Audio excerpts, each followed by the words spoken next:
حضرت عمر رضی اللہ تعالیٰ عنہ فرماتے ہیں کہ ایک شخص کا نام عبداللہ حمار تھا رضی اللہ تعالیٰ عنہ، وہ حضور کو ہنسایا کرتے تھے، اور نبی پاک علیہ الصلوۃ والسلام ان کی باتیں جو بھولی بھالی تھیں، چونکہ ایک دیہاتی آدمی تھے تو ان باتوں سے حضور محظوظ ہوا کرتے۔ ان سے ایک دفعہ غلطی ہو گئی۔ عرب کے لوگ ہمیشہ شراب پیا کرتے تھے، چونکہ منع نہیں تھی، اور ایک زمانہ پیتا تھا، اور کئی لوگ بڑے شروع سے پی رہے تھے، بعد میں منع کی گئی۔ دوبارہ ان دوستوں کے بیچ ایک دفعہ وہ بیٹھے تو وہ غلطی ان سے دوبارہ ہو گئی۔ اول تو صحابہ سے گناہ ہوتا نہیں، وہ محفوظ ہیں، معصوم صرف نبی اور فرشتے ہیں۔ اول تو ان سے گناہ ہوتا نہیں، اور اگر ہوتا ہے نا تو اس کا مطلب یہ ہوتا ہے کہ ہمیں توبہ کے طریقے سمجھ میں آ جائیں، ہمیں سمجھ آئے کہ اگر کوئی ایسی کمزوری ہو جائے تو پھر ہم نے اس کی اصلاح کیسے کر دیں۔ اس لیے اللہ کی حکمت کبھی کبھی غالب آتی اور ان لوگوں کے ساتھ بھی اس طرح کا معاملہ درپیش ہوتا۔ اب اس شخص نے شراب پی لی، چونکہ عادت تھی اور پرانے دوستوں سے ملاقات ہو گئی، تو وہ دوبارہ سے ان سے یہ والا معاملہ ہو گیا۔ خود حضور کی بارگاہ میں حاضر ہوئے، کوئی پکڑ کے گرفتار کر کے نہیں لایا، زبردستی منوایا نہیں گیا، خود آ کے عرض کی حضور میں بھول گیا تھا، مجھے پاک کر دیں۔ نبی کریم علیہ السلام نے فرمایا لے جاؤ، لے جا کر ستون کے ساتھ باندھو، کوڑے مارو۔ غلطی ہو گئی ہے، بڑی غلطی ہو گئی ہے، حد جاری ہوئی ہے، کوڑے لگ رہے ہیں۔ اللہ کے محبوب علیہ السلام تشریف فرما ہے تو ایک شخص نے کہہ دیا کتنا لعنتی ہے، معاذ اللہ، شراب پی کے آیا ہے اور حد جاری ہو رہی ہے۔ خدا کرے میں آپ کو بات سمجھا سکوں اور آپ وہاں پہنچ سکے جہاں میں آپ کو لے جانا چاہتا ہوں۔ اس بندے نے ایک واضح غلطی کی ہے، لیکن تھوڑا پت جھڑ کا موسم آیا ہے، رشتہ جڑ کے ساتھ پوری طرح مضبوط ہے، تھوڑا سا وقتی طور پر دھوپ تیز ہوئی ہے، وقتی طور پر کچھ پتے گرے ہیں، رشتہ مضبوط ہے۔ کسی نے حضور کے سامنے کہہ دیا کتنی انہوں نے ملعون کام کیا ہے، شراب پی ہے۔ کہتے ہیں یہ لفظ سننے تھے۔ اب آپ ذرا غور کریں گے، ہے تو سچ نہ کہ حد جاری ہو رہی ہے تو سچ نہ کہ شراب پی ہے۔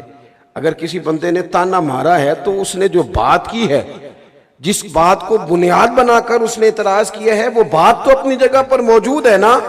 میں بہت سارے سوالوں کے جواب دے رہا ہوں، اگر کسی کو سمجھ آئے تو بہت سارے اعتراضات کا میں جواب دے رہا ہوں، اگر کسی کی سمجھ میں آئے تو۔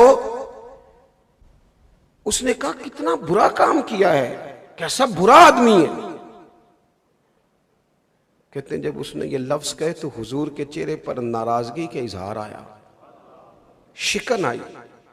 محبوب نے وہ اعتراض کرنا، لعنت کرنا پسند نہیں کیا، اور حضور فرمانے لگے چپ کر جا، غلطی ہو گئی تو کیا ہوا، یہ ذرا غور کرنا، یہ ذرا دیکھنا، یہ ذرا راہ نجات کو دیکھنا، یہ ذرا کرم کی برکھا کو برستے دیکھنا، یہ ذرا رحمت کے پردوں کا کھلنا دیکھنا۔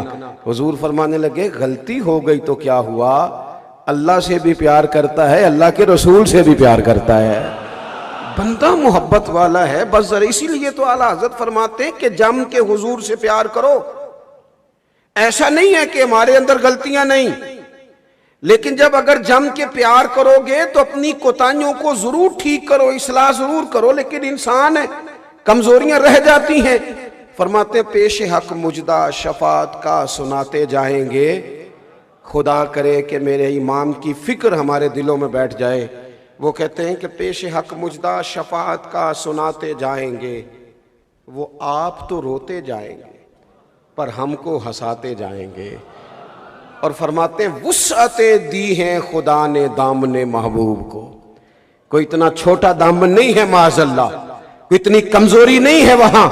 کہنے لگے وسعتیں دی ہیں خدا نے دامن محبوب کو، یہ قیامت کی بات کر رہے ہیں، وسعتیں دی ہیں خدا نے دامن محبوب کو، جرم کھلتے جائیں گے۔ اب تو پردے پڑے ہوئے ہیں نا، لیکن قیامت میں جرم کھلیں گے ہمارے۔